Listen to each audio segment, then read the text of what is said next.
Hi and welcome to this episode of Conversation with the Chef. I'm Jo Ritty and I love sharing with you the conversations I get to have with talented and passionate chefs. It's the backstory, if you will, to the food they're putting up.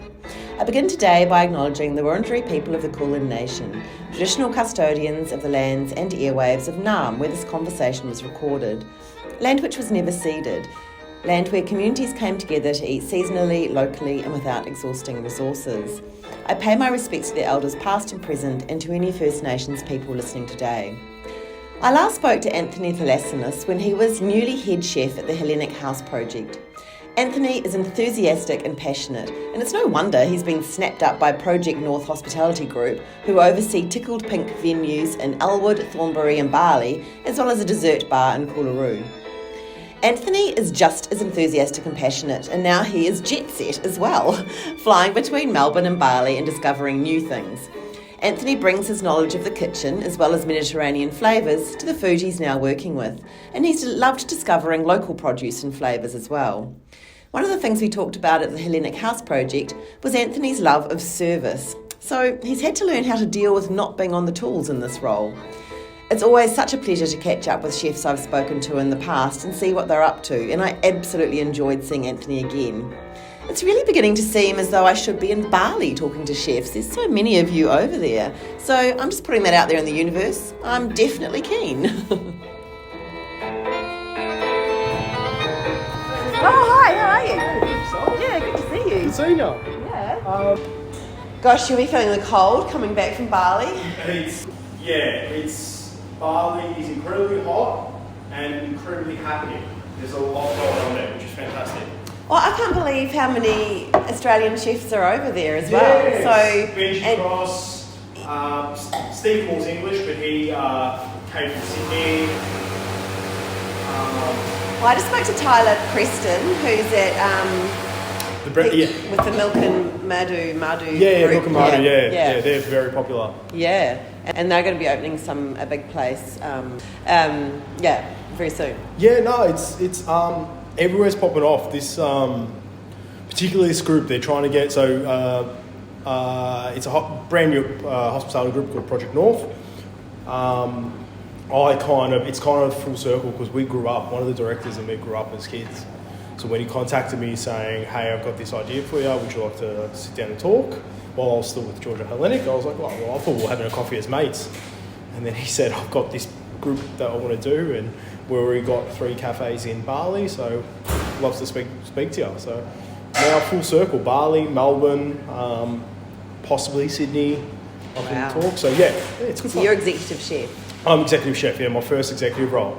So congratulations. Thank you. And being headhunted too. Yeah. I look back at our conversation, which is actually a long conversation. Yeah, it was massive. We covered lots in that. But I remember that George had said in something I'd read that you were someone to be watched because you're very ambitious and really good at what you do. And so here you are, stepping up. Thank you. No, I was on the phone to him yesterday. He's going on holiday next week, which was good. And we're hoping he's another person we'd love to work with down the line. And George is not only is he a role model, he's a good friend and someone to look up to, but he's someone that's like always keen. Like, always yes. Hey, I would love to have you down here in Bali. Yep, done. What do you need? Let's do it. So he's great like that. So it's exciting times. Yeah. It's exciting times ahead. And also to have the support of, I think everyone gets a bit worried, like, oh, I'm moving off and I'm moving away from someone. But he was super supportive, like wrapped. Well, I think he would understand that that's the thing when you have young, ambitious chefs. Like, that's part of... That was great. You did a great job there, and that's part of your journey. Yeah. And then, you moving up and on allows someone else to come in and have that experience as well. So I think that's really important. Yeah. So tell me about the group. Had you spent much time in Bali before? Never. Oh. I've travelled the world. It was the first time I actually had gone to Bali. Yeah. And I was surprised in an amazing way, because when you hear Bali initially you think cheap holiday, drinking, partying, all this, that, the other. But when you go to Canggu particularly, or where we are in Penang, which is very close to Canggu, it's a totally different lifestyle. I mean, you're seeing some really high quality restaurants from Shelter to Barbera, Mason, everyone knows, School Kitchen and Quattro. It's just fantastic, like unbelievable dining to the point where you're like, is this the Bali you hear of back home? And even now, because my forte, the last time I had a cafe job was when I was 16.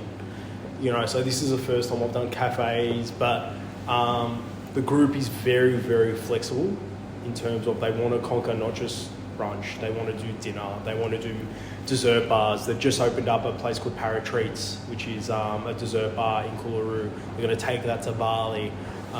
So we're branching out, and I think Bali will be our home base, but we don't want to neglect Melbourne because we're all from Melbourne. Yeah. So you're going... I'm going up and down now. How exciting. What a jet set life. Yeah, so I think it's collectively I've done 2 months there.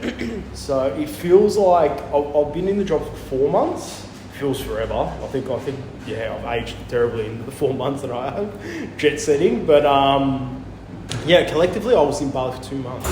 Yeah. So I think it's interesting when you go to a different country and cook, and if you're in charge as well, like where do you start with getting to know the place and how things work and what the audience is, what food's available, it is a difficult process, and it's very time consuming, but the beauty of Bali particularly I feel is a lot of, as you said, there's a lot of Australian chefs there. They do rally around each other. They don't see it as not a detriment, but they don't see it as like competition. They actually see it like they want to see you go well. So when I got to Bali, I did go and eat at the restaurants I said previously, and everyone would welcome you with open arms. Yeah. And everyone was so open. Like, whatever you need, look at this supplier. If you need this, get this. If you were struggling to find something, there was a reason why. There was a lot of attention. Not attention, but there were a lot of care.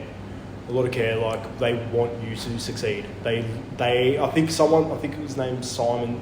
Simon said it to me. He said, people that leave their families for a better life to try and improve their situation at home will always be welcome here. We'll always try and help them, because it's a bit of them as well, because they were the one that went overseas and found it hard, and they don't want to see someone new try and take a challenge and find it as difficult. They want to help them get to where they're supposed to be, which is brilliant. And so just thinking back then to what you were saying about you haven't worked in cafes since you were 16, do you have to change your mindset about the kinds of food that you're offering? Slightly, not too much, because I'm pretty blessed with ambitious directors and owners here that say, what's your vision? What is your strengths? You need to conform a little bit, but then once you win people over with your food, then go for your life. Let's see what you do. And I think the beauty of that is particularly in Bali, that we're starting to do dinner.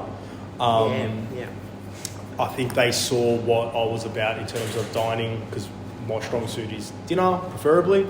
And they saw what I can produce in dinner, so they're like, okay, this is the avenue we need to go. So it was more so, show us what you got with what we want to do, and if it's good enough, we'll conform to what you want to do, and then we'll meet in the middle. So, it is a challenge. It will continue to be a challenge, but in a good way. Yeah.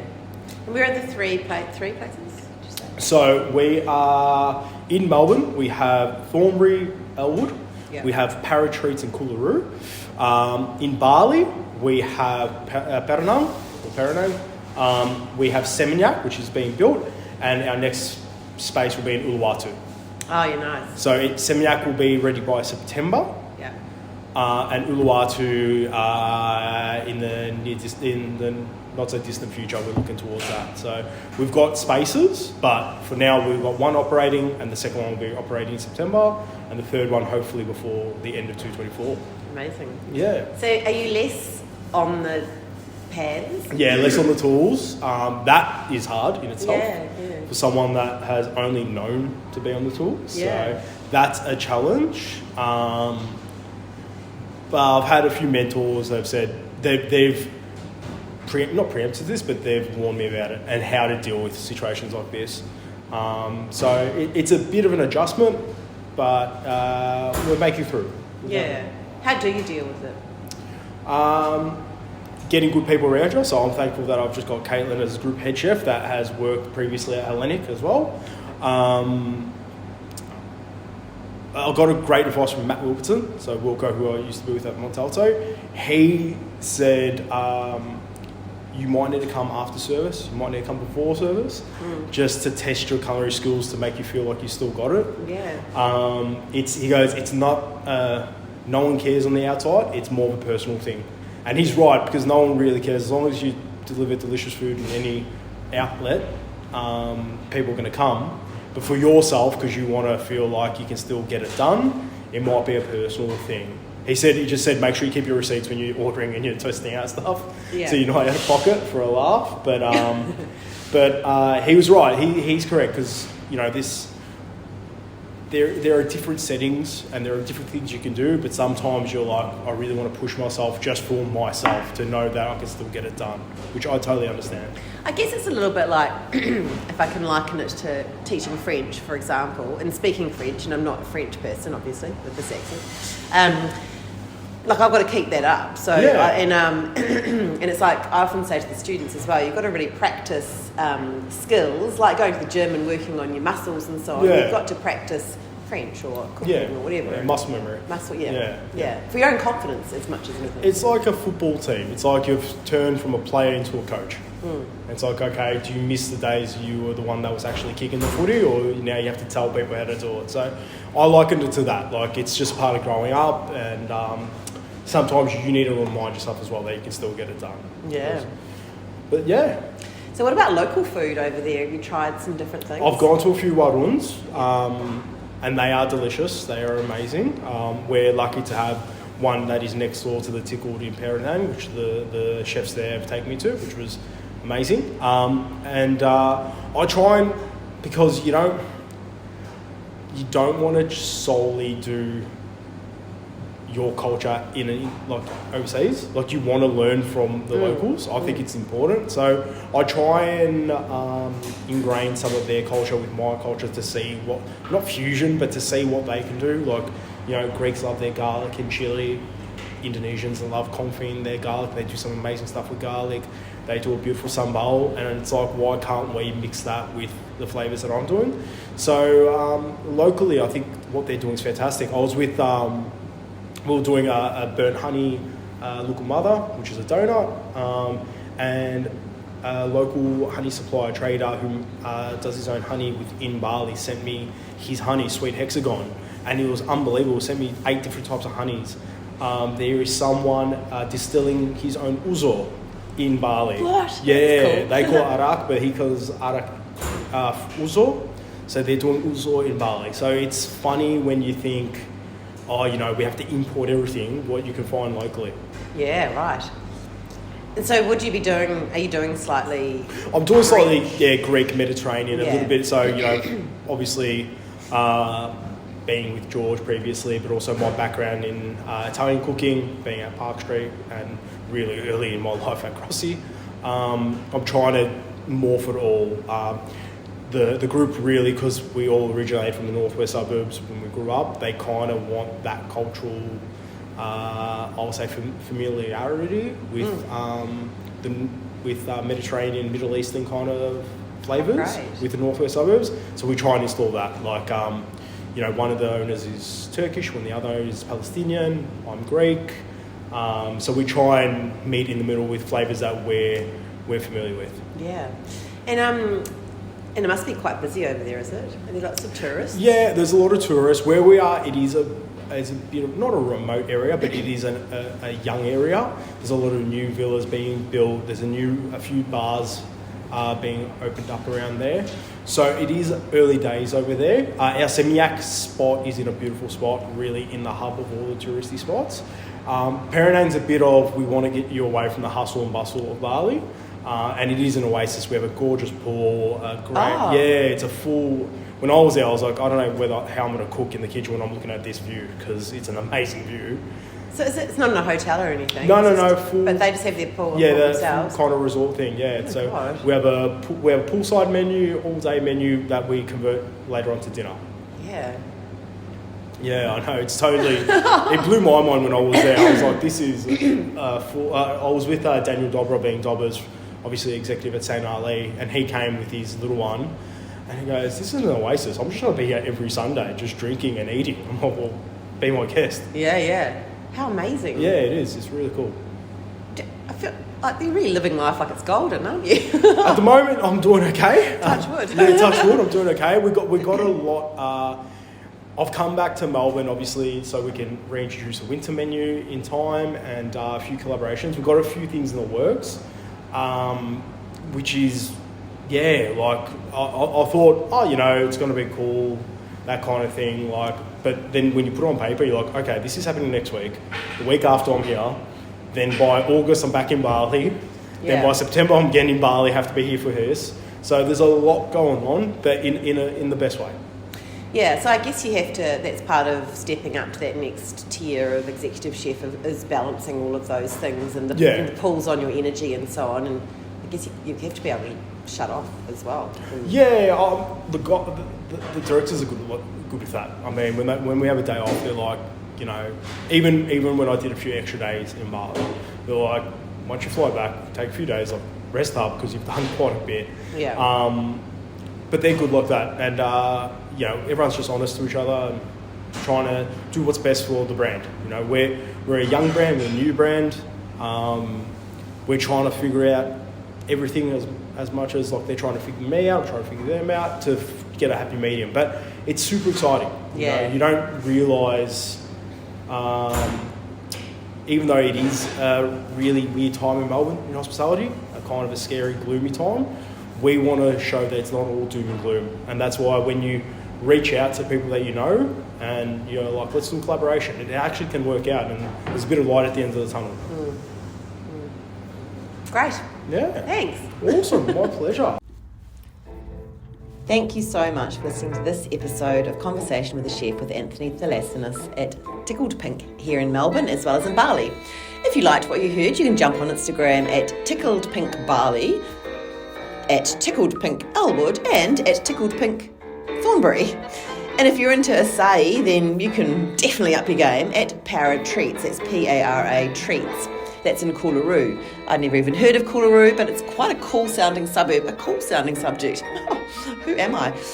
Over near Reservoir, or Reservoir if you're a Melburnian who pronounce things in a non-French way. If you'd like to hear more stories from other chefs, I'm on Instagram at Conversation with a Chef. You can read the chef. You can read the chef. You can't read the chef, but you can read the chat and become a subscriber at www.conversationwithachef.com. And of course, you can follow me on Apple and Spotify podcasts. I'd absolutely love it if you told a friend about my chats because that's still the best way to get the stories out there. Once again, thanks so much for listening. Bon appétit. Have a great day.